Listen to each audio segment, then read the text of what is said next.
Hi, my name is Charisse Janelle, and you're listening to Chapter 11 of Barbara Conklin's P.S. I Love You, book number 1 of the Sweet Dreams book series by Bantam Books, copyright 1981. Chapter 11. Right after breakfast the next morning, the phone rang. "How would you like to go down to the bookshop with me this morning? Help me stock some books for Dad." "Sure. Let me see if it's okay with my mother," I told him. Mom was in her bedroom making up the bed when I asked her if she needed me. She said she didn't. And then, as I was leaving the room, she said, "Mariah, you like Paul very much, don't you?" "I guess it shows," I told her, my face and neck quickly catching on fire. I hadn't really admitted it out loud to anyone before. She came over to me and pushed a few stray hairs away from my cheek. "Go slow," she said softly. "You have your whole lifetime ahead of you." I knew exactly what she meant. She was trying to tell me not to push my relationship with Paul, not to get involved too heavy, too fast. I understood. Why then was there this terrible urgency in me to run, to hurry, to establish our friendship, to seal with him some kind of bond between us? "I'll be okay," I told her. "I left him hanging on the phone. I'd better run back or he'll think I forgot him." What a stupid thing to say, I thought. How could I ever forget him? "I'll be ready in about 30 minutes, I told him out of breath. "See ya," he said and hung up. Paul picked me up in his silver 280ZX. "I love it," I told him, sinking down into the red leather seat. "I guess money comes in handy sometimes." "My dad didn't just hand it to me," Paul said as we drove down Skip-a-Lot Drive, turned down another, and headed for downtown. "Ever since I was a little kid, I've helped him in the store. I've done plenty of odd jobs for the Abbotts, too. My dad never paid me. He gave me spending money only when I was desperate. But on graduation day, he gave me a little silver box. I thought it was a watch. But there they were, the keys to this baby," he said. His pride was evident. "Very classy," I said, feeling the red leather. "I've never been in anything like this before." "Jean loves it, too," he said suddenly. It was like a bucket of cold water had been thrown in my face. "Yeah," I said quickly, composing myself. "All Rob has is an old Chevy, but it gets us around." In what seemed like seconds, we were in the front of the bookshop, searching for a parking space. We circled once around the block. Then, on our second pass, we saw a white car pulling out of a space. "We're in luck," Paul said as he swung the silver car into the slot. The bookshop was like nothing I'd ever seen before.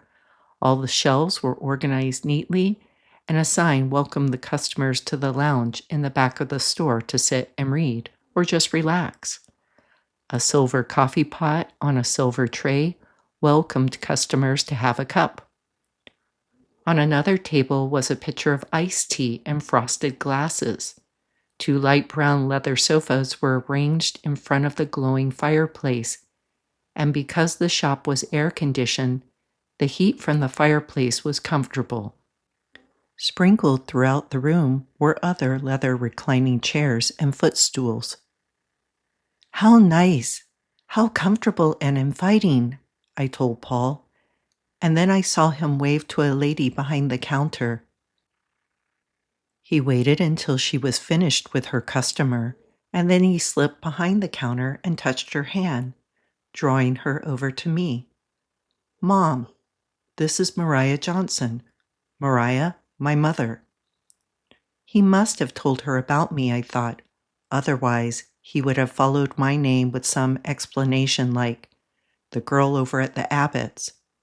Mrs. Strobe smiled dutifully at me, her mouth somewhat stiff.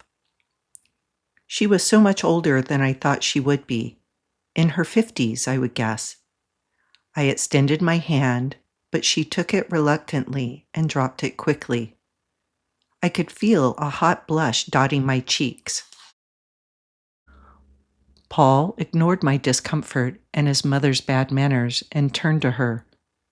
"Would you care if I showed Mariah around?" Mrs. Strobe turned and greeted a customer by her first name, and then turned back to me. She was addressing Paul, but she was looking straight at me. "Of course you may. Paul, but please don't forget your doctor's appointment this afternoon. He wants to take some more blood for the test before Monday."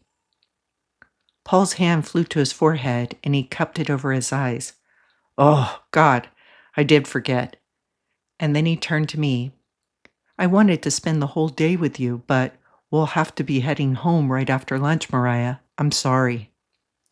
And I knew he was, but his mother, that was another story. I could tell she was very pleased that Paul had to break our date. Why couldn't she be pleasant, I wondered.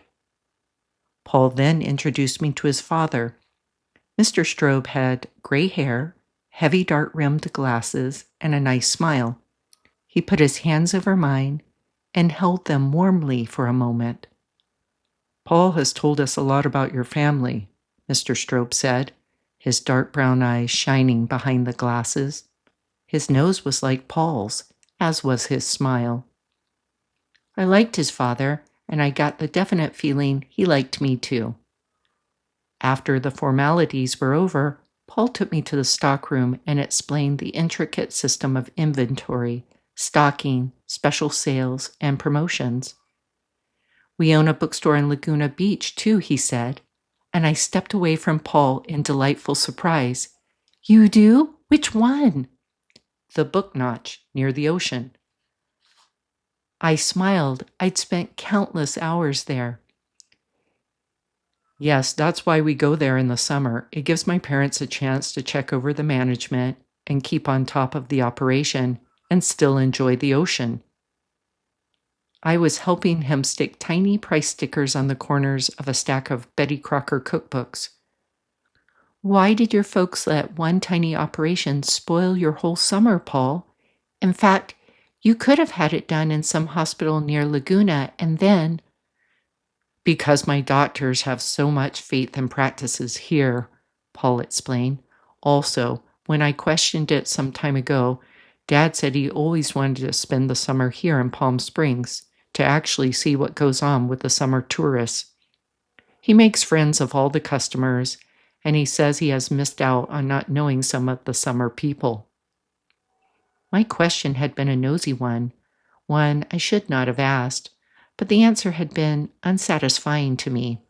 I had a strange and uneasy feeling that there was more to it all than I knew. Yet at the same time, I knew Paul wasn't lying to me. We finished pricing the cookbooks and moved on to the series of books on car repairs.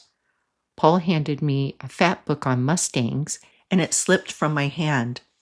We both reached down for it and bumped heads, our laughter mingling with the pain of it. And then suddenly, Paul reached out and held my face in both of his hands. At first his lips on mine felt like the touch of a feather, and then we were both drawing away from each other with the surprise of it all, and then coming together again, the kiss this time no longer questioning, but sure of itself. Our bodies did not touch. Our arms did not reach out and encircle each other. Only our lips met for a split second and then broke away. The book on Mustangs still lay on the floor, and Paul bent down and picked it up. My body trembled still from the kiss, and when I looked at Paul stacking the book among the others, I saw his hand shake too. Neither of us said another word until all the books were in order. "I know a great place up the street that makes terrific sandwiches," Paul offered.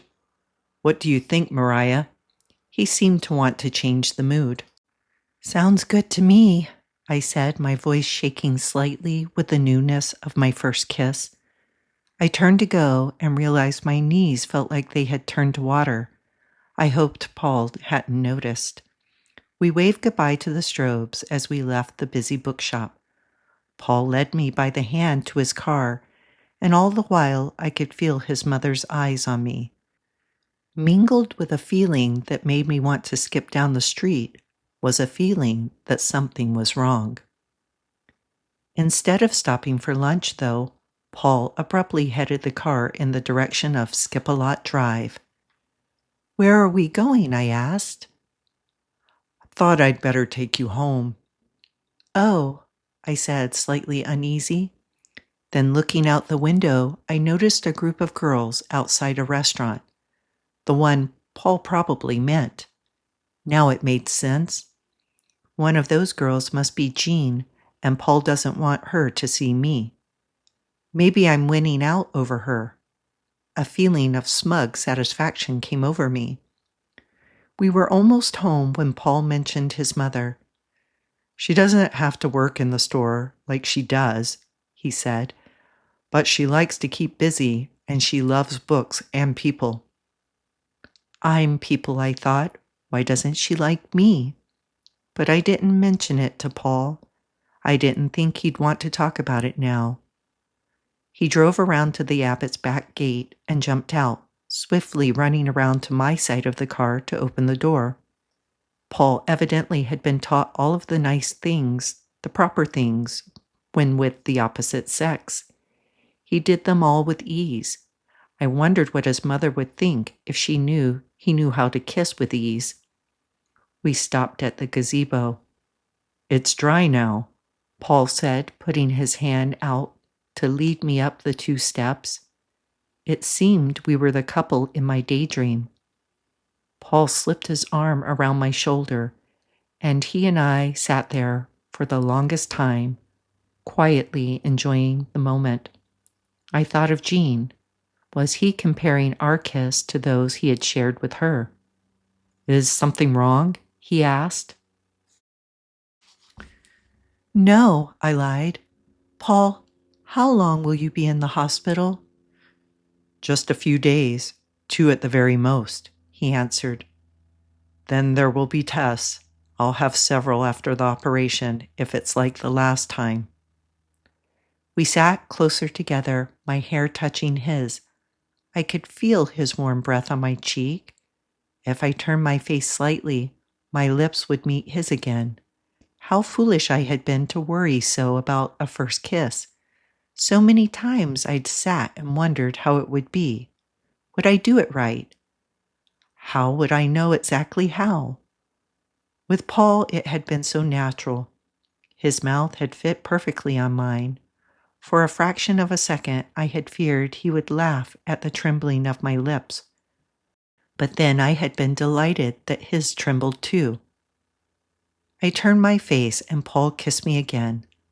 A long, long-lasting kiss. And then we sat together in the afternoon sun, in that beautiful gazebo, enjoying the closeness and pleasure of just being together. Suddenly, Paul jumped up and looked at his watch.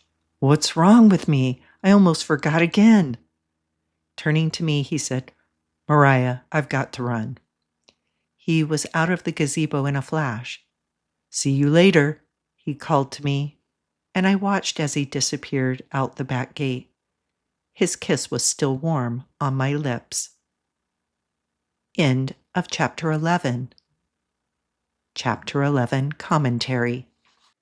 When Mariah and Paul arrived back at the Abbott estate after their trip to meet Paul's parents at the bookshop, they walked to the newly finished gazebo and sit together. Mariah says she felt as though they were the couple in her daydream. The daydream she references is located earlier in Chapter 9. She imagines a betrothed couple from Victorian times sitting together. Although this is a short chapter, it contributes a lot to the storyline. Mariah first meets Mr. and Mrs. Strobe, Paul's parents. She has a mixed experience as she felt uncomfortable meeting Paul's mother, but felt a warm reception when she met Paul's father. She is perplexed by the mother's reaction, especially. Finally, she experiences feelings of trepidation about Paul's impending hospital visit, but this is mixed with feelings of elation about experiencing her first kiss, and not just her first kiss with Paul, but her first kiss in general. This is a big experience in her teenage life. I want to add a note on the audio quality of Chapter 11 reading today. If you hear a light, white noise in the background, that is just my elderly dog, Harry, snoring softly in the background. He likes to curl up in his bed next to me while I read to you. Thank you for listening to Chapter 11 of P.S. I Love You by author Barbara Conklin, published by Bantam Books, copyright 1981. Join me tomorrow as Mariah waits to hear about Paul's hospital visit. And in the meantime, she shares a correspondence with Elaine Gretel, the girl staying in her room in her family's home in Laguna Beach.